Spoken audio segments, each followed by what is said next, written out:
Hello friends, welcome back to my channel. I didn't I hardly read any books from my Roledex TBR because I got sucked into the Raven Hood series and I read those three, and I'm in the middle of Flock. I'm in the middle of the finish line.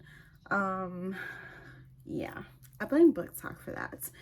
So the last three, I started Red Dragon, and I started Cinder. I have Red Dragon in my other room and I have Cinder upstairs. The only three I didn't get to read was Chaos Walking, A Little Life, and 56 Days.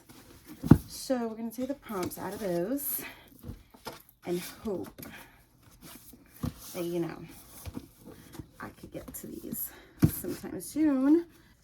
The only one I think I read was Set in a Magical City, and I forgot which book was that I read. But yeah, it's been crazy, like reading wise. And then this last week I barely read at all, which was also crazy. Usually in a week I can get to 1 or 2 books depending, but this week I didn't read anything at all. I was just busy revamping the house and stuff like that, doing lots of cleaning, spring cleaning at its finest. So I'm just shuffling the first kind of bunch of my prompts. So I do have to take a punishment, so I have to do 6 rolls. So let's get ready to roll the dice. Roll number 1, 18. 18.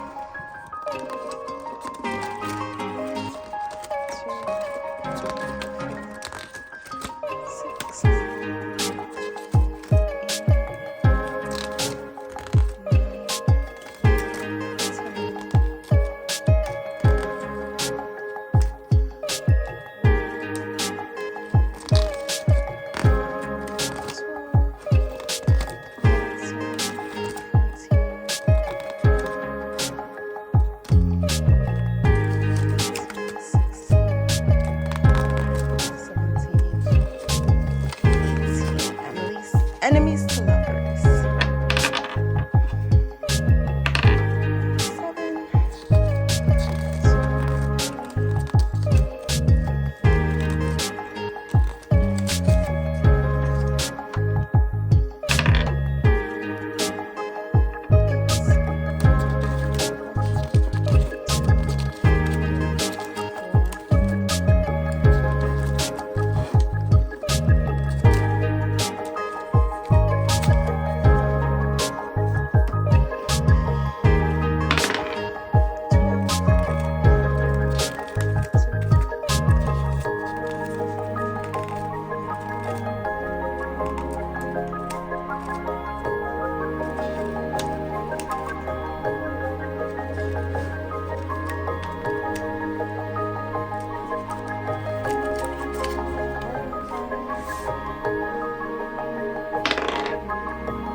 7.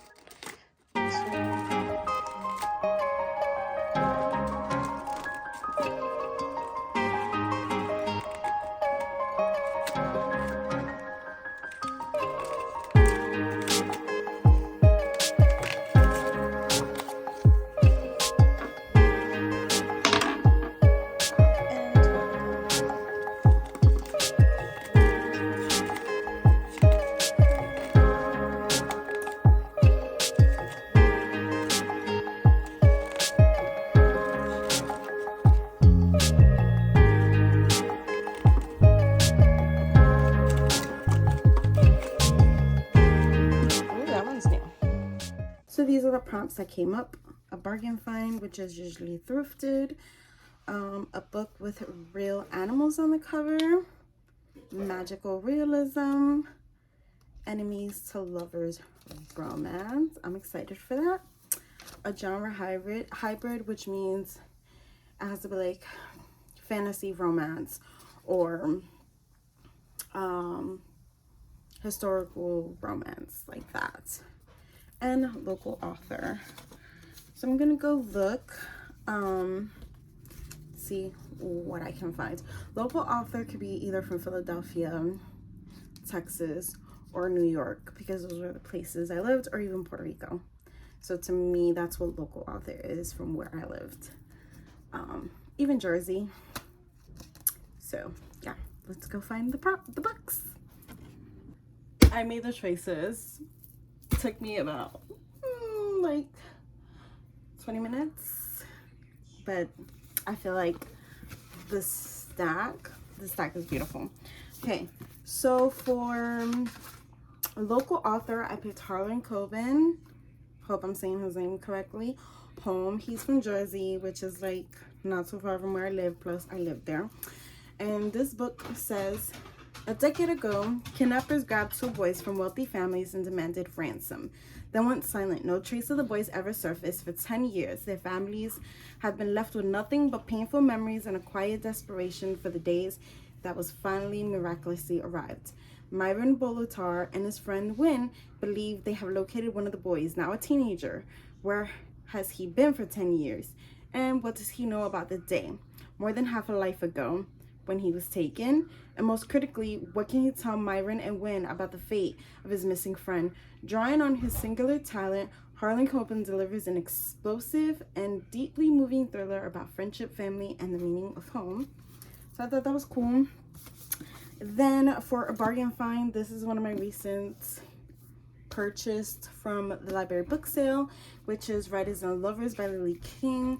I've been seeing this all over my timeline, and I'm like, let's see. So it says, blindsided by her mother's sudden death and wrecked by a recent love affair, Casey Peabody has arrived in Cambridge, Massachusetts in the summer of 1997 without a plan. Her mail consists of wedding invitations and final notices from debt collectors. A former child golf prodigy, she now waits tables in Harvard Square and rents a tiny moldy room at the side of a garage where she works on a novel she has been writing for 6 years. At 31, Casey is still clutching onto something nearly all her old friends have let go of, the determination to live a creative life.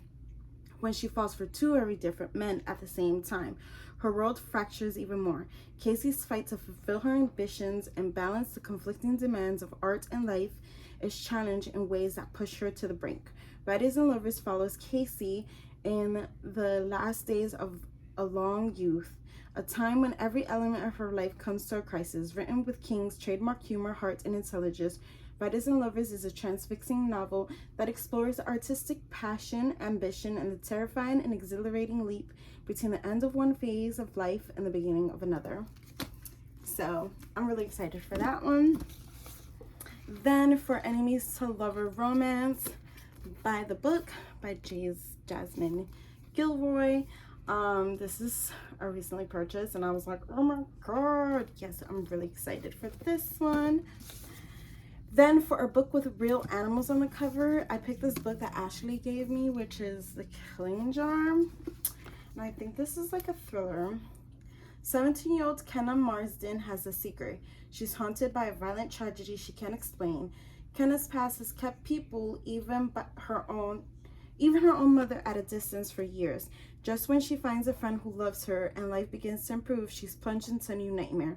Her mom and twin sister are attacked, and the dark powers Kenna has struggled to suppress awaken with a vengeance. On the heels of the assault, Kenna is exiled to a nearby commune known as Eclipse to live with a relative she never knew she had. There she discovers an extraordinary new way of life as she learns who she really is and the wonders she's capable of. For the first time, she starts to feel like she belongs somewhere, that her terrible secret makes her beautiful and strong, not dangerous. The longer she stays at Eclipse, the more she senses there is something menacing lurking underneath this idyllic veneer, and she begins to suspect that her new family may have sinister plans for her. So this looks so good. I'm excited. Then for magical realism, I picked One Last Stop by Casey McQuiston. This is about a girl who meets another girl or person. I hope I'm not mislabeling her. Yeah, she meets a gorgeous girl on the train, and it transports her back to like the 1970s and stuff like that. So I'm really excited to read this one, especially because I think it's based in New York. Yes, it is. Then for genre high read, I am finally gonna read The Invisible Life of Addie LaRue, A Life No One Will Remember, A Story You Will Never Forget. This is from 2020, and yeah, I'm finally gonna read it. I'm finally gonna get some top books down on this month's TBR. So I will be going away twice this month in June, but hoping I can tackle this stack. It's not that menacing, which is not that bad.